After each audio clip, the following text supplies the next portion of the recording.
નમસ્કાર વિદ્યાર્થી મિત્રો, એસડી પટેલ ફૂલબાઈ વિદ્યા મંદિર પામોલમાં આપ સર્વેનું હાર્દિક સ્વાગત છે। વિદ્યાર્થી મિત્રો, આજે આપણે ધોરણ 10 વિષય વિજ્ઞાનમાં ચેપ્ટર 5 તત્વોનું આવર્તનીય વર્ગીકરણ એટલે કે પીરિયોડિક ક્લાસિફિકેશન ઓફ એલિમેન્ટ્સ ભાગ 1 નો અભ્યાસ કરીશું। વિદ્યાર્થી મિત્રો, ચેપ્ટર 5 જે છે એના આપણે કેટલાક પ્રશ્નોને સમજીશું। ક્વેશ્ચન, ડોબરેનરની ત્રિપુટી એટલે શું સમજાવો। જર્મન વૈજ્ઞાનિક જોન વુલ્ફગેંગ ડોબરેનરે સમાન ગુણધર્મો ધરાવતા તત્વોને એક જૂથમાં ગોઠવવાનો પ્રયત્ન કર્યો હતો। વિદ્યાર્થી મિત્રો, જર્મન વૈજ્ઞાનિક જોન વુલ્ફગેંગ ડોબરેનરે છે ને સમાન ગુણધર્મો ધરાવતા તત્વોને એક જૂથમાં ગોઠવવાનો પ્રયત્ન કર્યો હતો। તેમણે 3 તત્વોવાળા જૂથને ઓળખી બતાવ્યા। આવા 3 તત્વોવાળા જૂથને ત્રિપુટી કહે છે। આવા 3 તત્વો જે છે એને તેમણે ઓળખ્યા, શોધી કાઢ્યા અને આવા તત્વોને ત્રિપુટી તરીકે ઓળખવામાં આવે છે। ત્રિપુટીનો નિયમ: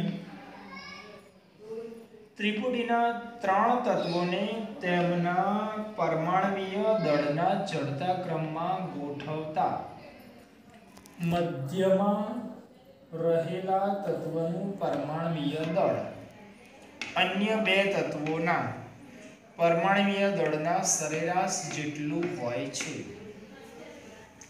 વિદ્યાર્થી મિત્રો, આને ત્રિપુટીનો નિયમ કહેવામાં આવે છે, એટલે કે ડોબરેનરનો ત્રિપુટીનો નિયમ।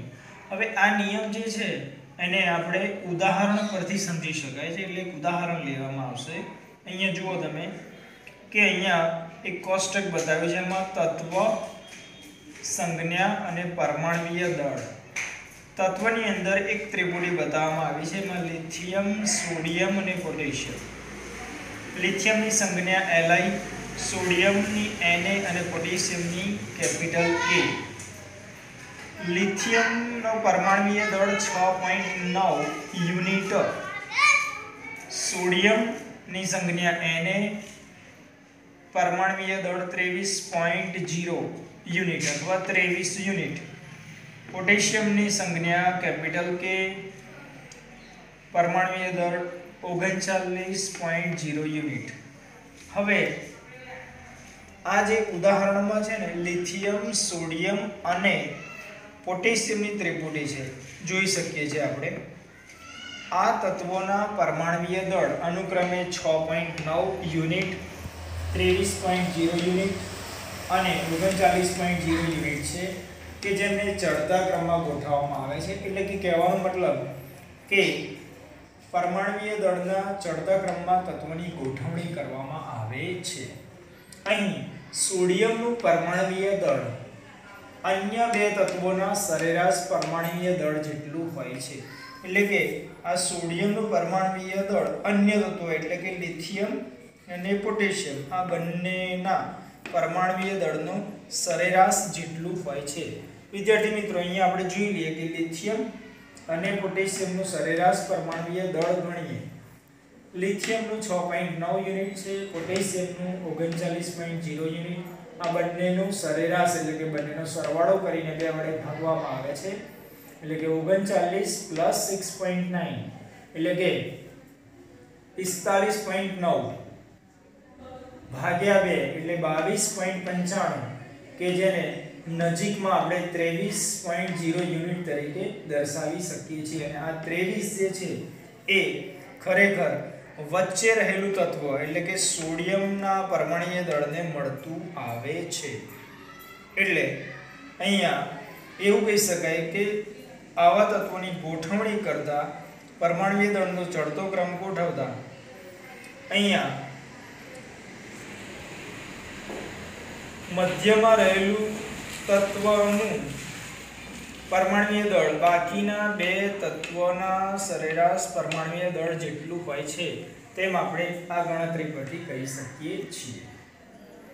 તેવી જ રીતે ડોબરેનની અન્ય ત્રિપુટીઓમાં number 1 lithium sodium potassium, number 2 calcium strontium અને બેરિયમ છે, નંબર 3 ક્લોરીન બ્રોમિન આયોડિન છે.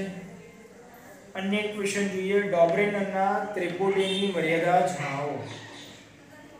ડોબરેનનો જે નિયમ છે એમાં કઈ કઈ ત્રિપુટી કઈ ખામી રહી ગઈ છે, મર્યાદા જે છે આપણે જણાવવાની છે.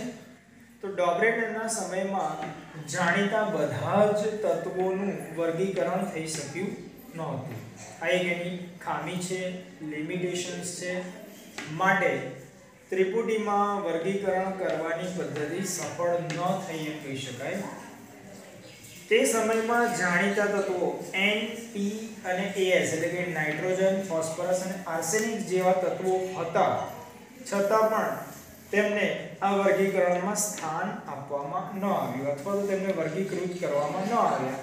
આ ડોબરેનના નિયમની ખામી અથવા મર્યાદા છે એમ કહી શકાય છે.